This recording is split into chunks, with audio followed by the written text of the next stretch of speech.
जय श्रीराम मित्रांनो, मी सुनाना गागरे पाटील, सुंदर माझं गाव श्री क्षेत्र तांभेरे येथून.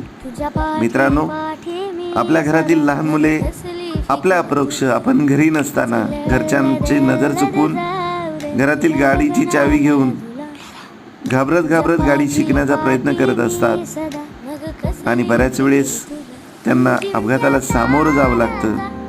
मला असं वाटतं की आपण स्वतःहून त्यांना गाडी शिकवली पाहिजे.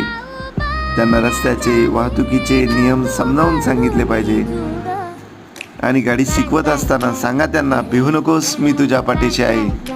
तरच ते व्यवस्थित गाडी शिकू शकतील. व्हिडिओ आवडल्यास नक्कीच लाईक, सबस्क्राईब आणि शेअर करायला विसरू नका मित्रांनो. आणि फॉलो करा तुमच्याच सुनानाला इंस्टाग्रामवरती. मी माझ्या मुलाला गाडी शिकवतोय, तुम्ही शिकवत असाल तर कमेंटमध्ये लिहायला विसरू नका. धन्यवाद.